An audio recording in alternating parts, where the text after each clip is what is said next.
is Lillian E. Mitchum, and welcome to Lillian's World Comedy Podcast. Relax, take your seat, and let's get this thing right.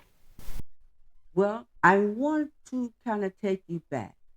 I want to take you back to my time because I, as Nana, I defy the stereotype.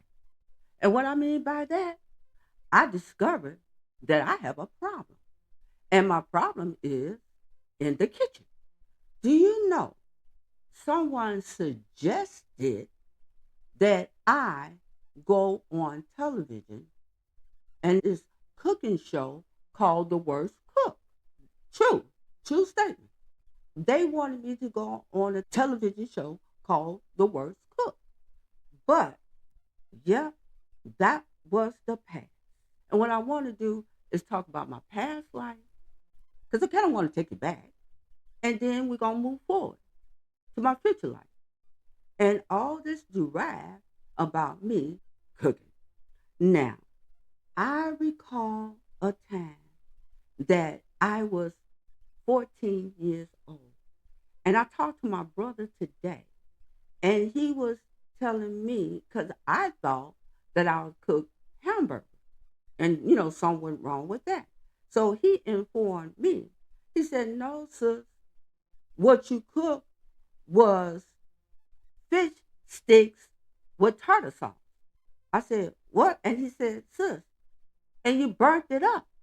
My sister, my brother-in-law, my mother and father, they all went shopping. So I was in charge. They had to eat. I was going to cook for them. So when I cooked for them, they looked at it and they all started crying and running around the table and said, I'm not going to eat that. I looked at them. I said, I had a belt. Because back then, you could hit they weren't my kids, but you could still, I was a teenager, and they was under me. So I was going around the table with a belt. I said, you're going to eat this because I cooked it. You're going to eat it because I cooked this. And so later on, my sister, my brother-in-law, and my mother and father, they came in. When they came in, and they was up there laughing, they was up there hollering and crying. It was Gregory, Ricky, Angie, and Vicky. And they was all up there crying and this and that and whatever. And they was up there, well, what's wrong with them? I cooked them something to eat, and they refused to eat it. And they looked at each other, and they told me, they said, sis, you did a good job. And they looked over at them, and they said, that's all right, don't worry about it. You really did a good job. And I said, okay, thank you. Now, they looked at each other, but they refused to eat my cooking. So it started when I was 14. As I got older, I turned around and I remember cooking. Well, my brother, let me go back. My brother also, before I move forward, my brother also, he said, hold up, sis, there was some other incident that transpired. I said, well, you already told me about the burnt fish stick. What else? He said, well, think about it. As you got a little bit older, we got a little older. Mom was in the hospital. So you had to turn around and cook for us again. I said, I did? I said, oh, okay, I remember. Okay, I do recall. And he said, when you cook that time, you cook chili from scratch. And yeah, I said, yeah, I did. So when I cooked, and I cooked Jello, Jello, because you have to have dessert. So when I cooked the chili from the scratch, I turned around, I put the hamburgers in, how you just fry the hamburger. I was frying the hamburger. When I fried the hamburger, I put that in there, and instead of me draining the grease out, I took the grease and the hamburger and I put it all in the chili. But after it got through cooking, you can see all the grease that rose up to the top. So that was dinner. Then I turned around and I made Jello because you had to have dessert with the chili, right? Right. So when I did that, Gregory and Ricky had a friend came over. His name was David.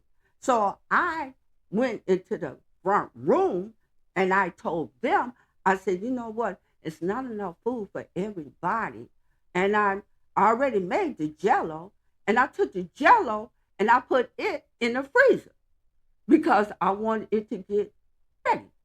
And I know Jello had a gel, so if you put it in the freezer, it'll gel quicker. So while I was in there, still in the kitchen, my father and my brother and their friend David was sitting in the front.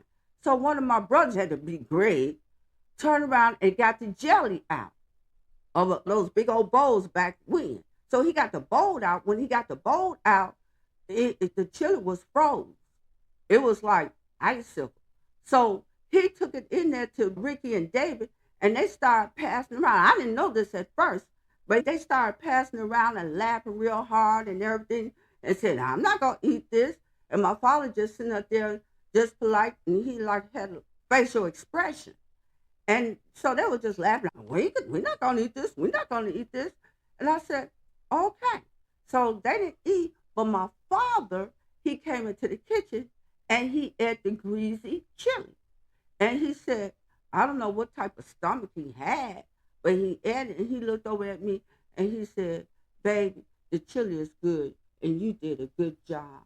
I was really, really happy that somebody really enjoyed my food. As years went on, then I had grandkids. Now with my grandkids, I cooked for them. And when I cooked for them, I cooked spaghetti. And you know, it's that ragu. And when I cooked the ragu for them, I did the spaghetti, put the water in there, this and that and what have you.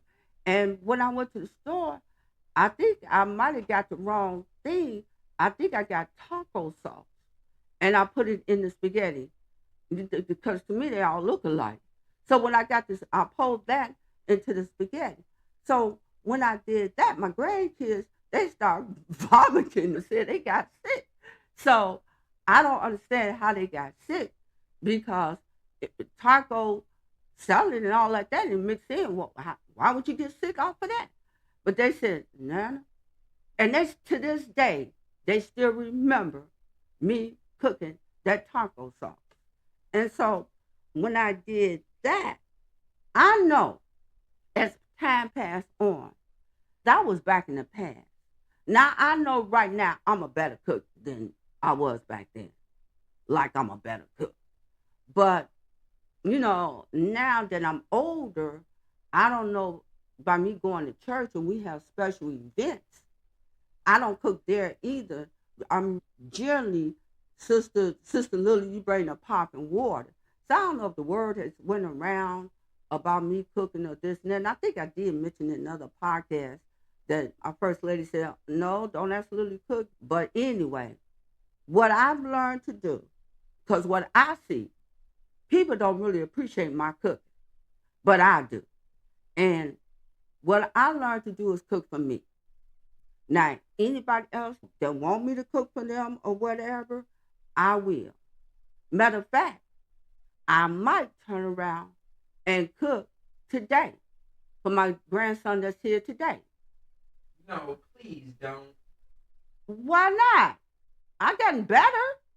Nah. So do you see that? Do you see that?